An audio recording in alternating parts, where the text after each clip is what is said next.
여러분이 몰랐던 이슈 속 뒷이야기. 시크릿 저널, 지금 시작합니다. 감성장인 이명웅이 경연 때부터 유독 김광석님의 노래를 많이 불러서 화제를 모았었는데요. 이제는 보고 싶어도 볼 수 없는 당대 최고의 감성장인이었던 김광석. 대한민국 수많은 사람들의 가슴을 위로하는 현 감성장인 이명웅. 오늘은 여러분들이 몰랐던 김광석과 이명웅의 숨은 이야기 지금 전해드리겠습니다. 소시민적 감성과 아름다운 노랫말 등으로 대표되는 김광석의 노래는 여러 층을 아우르는 힘이 있습니다. 이등병의 편지, 광야에서, 서른 즈음에, 그녀가 처음 울던 날, 어느 60대 노부부 이야기 등 누구나 겪는 삶의 여정에서 만나는 감정을 노래한 이 곡들은 여전히 수많은 후배 뮤지션들에 의해 리메이크되고 있는데요. 그 중에서도 감성장인 이명웅이 김광석의 노래를 들으면서 감성적인 노래를 자신의 주특기로 만들었다고 언급해 또다시 큰 화제를 불러일으키며 고 김광석을 다시 소환했습니다. 이명웅은 김광석의 어느 60대 노부부 이야기, 그날들, 서른 즈음에, 흐린 가을 하늘에 편지를 써 잊어야 한다는 마음으로 등 미스터트롯 경연부터 시작해 사랑의 콜센터, 뽕숭아 학당에서 김광석의 노래를 유독 많이 불렀죠.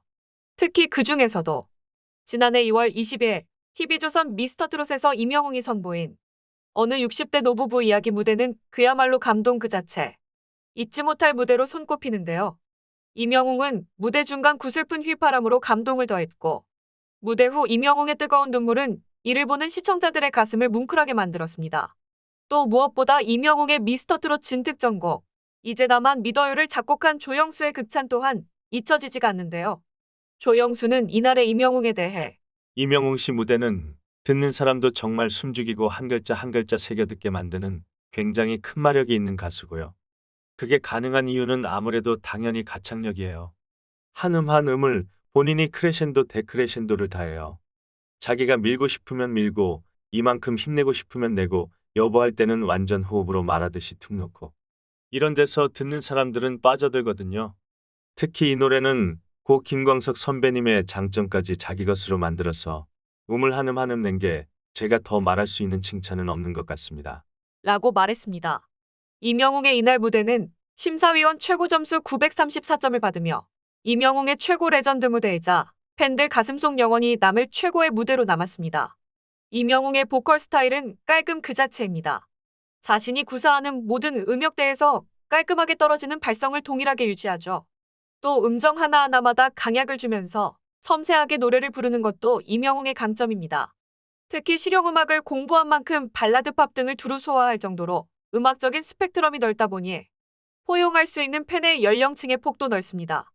꾸밈없이 말하듯 내뱉는 이명웅의 목소리가 중년층은 물론 젊은 층들까지 끌어들인 가장 큰 매력이라고 할 수 있겠죠.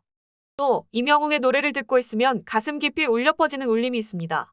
이는 듣는 이로 하여금 깊은 감동을 불러일으키는데요. 사람들은 말합니다.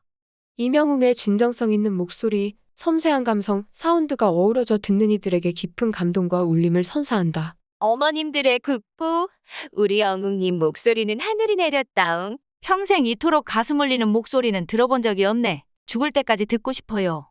김광석이 세상을 떠난 지 20년이 훌쩍 흘렀지만 여전히 추모 음반이나 추모 콘서트의 인기는 웬만한 뮤지션을 뛰어넘을 정도입니다. 이명웅 또한 김광석의 감성을 자신의 노래에 담고 싶어 했죠. 타계한 지 오랜 시간이 지났지만 감정 전달, 가사 전달 부분에서는 아직까지 우리나라에서 본저로 대접받고 있는 김광석. 김광석의 음악이 아직까지도 많은 사람들을 감동시키는 이유는 그의 목소리, 거기에 실린 짙은 감정 때문이 아닐까 싶습니다. 특히 김광석의 바이브레이션은 기교를 위해 목소리를 떠는 것이 아니라 마치 울음을 참듯 북받쳐 올라오는 감정에 목소리가 절로 떨려오기 때문인데요. 김광석의 창법이 누구나 따라한다고 마음먹은 것처럼 되는 것이 아니라서 완벽한 모창은 불가능합니다. 서른 즈음에 너무 아픈 사랑은 사랑이 아니었음에 이 노래를 김광석보다 잘 부를 수 있는 가수는 어디에도 없을 겁니다. 특히 김광석은 노래할 때 또박또박 발음하는데요. 라이브를 할 때에도 잊지 않고 또박또박한 발음을 보여줍니다. 이명웅도 음정 하나하나마다 점점 세계와 점점 여리개를 넣어 부르는데요. 이건 보컬 교육을 받은 실용음악 보컬 전공자들이 보여주는 특징 중 하나인데 너무 어렵고 힘들기 때문에 이명웅처럼 섬세하게 구사하는 경우는 많이 없다고 합니다. 자기가 밀고 싶으면 밀고 이만큼 힘내고 싶으면 내고 여보할 때는 완전 호흡으로 말하듯이 툭 놓고 듣는 사람들을 밀고 당기는 힘을 발휘하죠. 사람들은 말합니다. 담담하고 차분하게 그러면서 가슴 한구석을 후벼 파는 감성이란 이명웅뿐이다. 이명웅밖에 없다. 영웅님 노래 듣고 있으면 가슴이 짠하게 아려와요. 감사합니다. 오늘도 힐링 받았어요. 영웅님 목소리가 시끄러웠던 마음속을 정리해줬어요. 감성장인이란 말이 그냥 나온 게 아니었어요. 한 번 듣고 두 번 듣고 계속 듣고 싶어요. 영웅님 노래 듣다가 지난날 생각나서 한바탕 시원하게 울고 갑니다. 더욱이 김광석은 타고난 천재이기도 하지만 엄청난 노력가였고 성실한 인물이었습니다. 놀라운 사실은 1991년부터 95년까지 그 짧은 기간 동안 소극장 라이브 공연을 무려 1000회나 했다는 건데요. 한 해에 200회 정도의 공연을 한다는 것은 정말이지 엄청난 노력과 성실함 없이는 불가능하다 할 수 있습니다. 게다가 김광석 음악의 특징은 잘 다듬어지고 세련된 가창력이 아니라 거기에 담겨진 진정성입니다. 소시민들이 살아가면서 느끼는 한이나 슬픔, 고뇌, 행복 등의 잔잔하면서도 극한 감정들을 아프면서도 아름답게 풀어냈다는 점인데요. 아직까지도 그의 노래가 사랑받고 아직까지도 그를 잊지 않는 사람들이 많다는 것. 그건 김광석의 진심이 아직까지도 많은 사람들 가슴속에 남아있기 때문입니다. 소소한 행복을 무엇보다 중요하게 생각했던 김광석은 관객들과 소통하고 싶어서 소극장 라이브를 고집했다고 합니다.